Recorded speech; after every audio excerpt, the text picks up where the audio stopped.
KDMC आयुक्त doctor Indurani Jakhar ने वर्ष 2025-26 का 3,361 करोड़ का बजट पेश किया। टैक्स या पानी बिल में कोई बढ़ोतरी नहीं। केडीएमसी क्षेत्र में अवैध बांधकाम और पानी चोरी पर नियंत्रण करने हेतु केडीएमसी के 2025-26 के बजट में सख्त निर्देश दिए गए, जिससे विकास को बड़ा झटका लगा।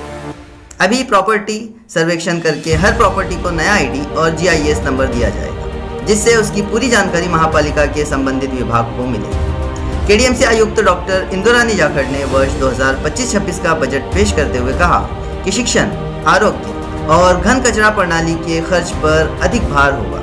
महापालिका की 61 स्कूलों में सुरक्षा के मद्देनजर 502 सीसीटीवी लगाए गए हैं। अप्रैल 2025 से डिजिटल तकरार निवारण प्रणाली की व्यवस्था की जा रही है। केडीएमसी क्षेत्र में चल रहे रास्ते, पुल और दीगर नागरिक सुविधाओं के कामों को प्राधान्य दिया जाएगा।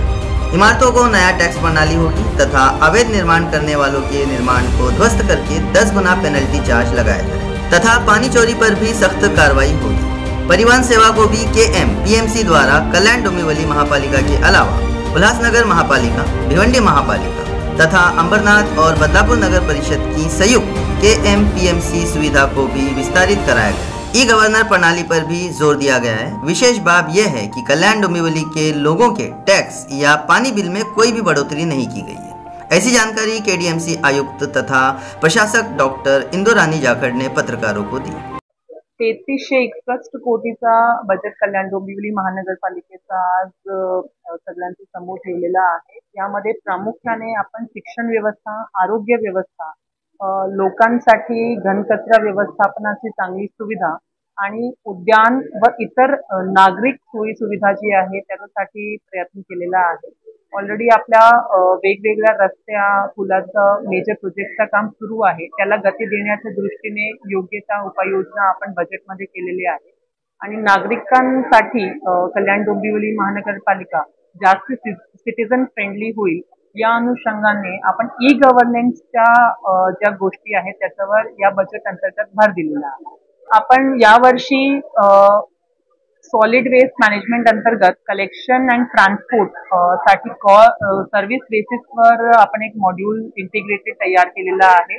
त्यामध्ये अत्याधुनिक व्हेकल्स, स्ट्रीट स्वीपिंग साठी पॉवर स्वीपर्स, बुक लोडर्स आणि मॅनपॉवर तसेच डिजिटल पद्धतीने तक्रारीचं निवारण असा एक integrated solid waste management plan तयार केलेला आहे आणि ते आपला एप्रिल अंती आपल्याकडे सुरू होणार आहे। आपल्याकडे 3361.25 कोटीचा जमा तसेच 3361 कोटीचा खर्च आपण आपल्या बजेटमध्ये समोर मांडला आहे आणि उत्पन्न वाढीसाठी वेगवेगळे प्रयत्न आपण यावर्षी उचललेले आहेत।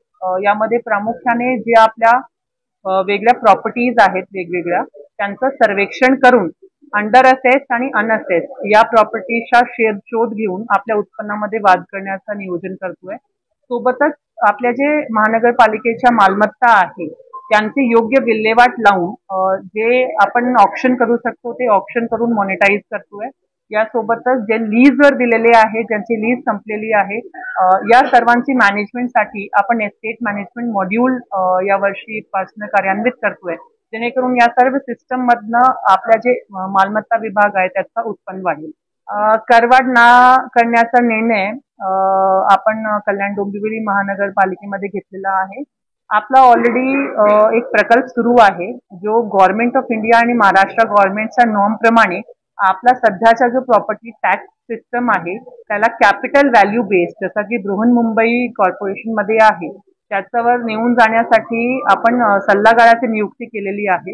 हे सगळं करत असताना आपण याची काळजी घेणार आहोत की आज रोजी जो टॅक्स नागरिकांना पे करावा लागतोय त्याच्यापेक्षा फार मोठा वाटा त्यांच्यावर येणार नाही, पण सोबतच जे रॅशनलायझेशन आहे प्रॉपर्टी टॅक्स मध्ये ते येऊन जाईल। हे सगळं झाल्यानंतर जे टॅक्स लावणं आणि टॅक्स लोकांसाठी समजून घेणं सोपं होणार आहे आणि निश्चितपणे यातून लॉंग टर्म मध्ये महानगरपालिकेला उत्पन्नात वाढ मिळणार आहे। यामुळे करवाढ न करता आपण या सिस्टमवर जाण्याच्या अनुषंगाने कारवाई पुढच्या वर्षापासून करणार आहोत। या वर्षापासून जे नवीन कर आकारणी आहे अनधिकृत बांधकामामध्ये त्याच्यावर बंदी घालून जे कुठला अनधिकृत बांधकाम आढळला तर त्याच्यावर कारवाई करण्याचा नियोजन केलेलं आहे. नुकतंच महाराष्ट्र शासनाने अनधिकृत बांधकामाच्या अनुषंगाने काही निर्देश काढले होते. त्यामध्ये अनधिकृत बांधकाम आढळल्यास त्यांचं डिमॉलिशन करत असताना येणाऱ्या खर्चाच्या 10 पटीपर्यंत आपण त्यांना पेनल्टी लावावी आणि जेणेकरून अनधिकृत बांधकामाला आळा बसेल यासाठी आम्हाला निर्देशित केलेला आहे.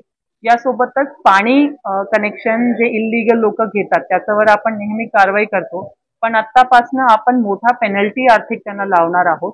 आपला जो सर्वेक्षण प्रॉपर्टीचा चालू आहे त्या माध्यमातून आपण प्रत्येक प्रॉपर्टीला एक नवीन ID आणि GIS मॅपिंग करून घेणार आहोत, जेणेकरून पुढील ज्या काही गोष्टी आहेत त्या आपल्याला लगेच समोर येऊ शकतात.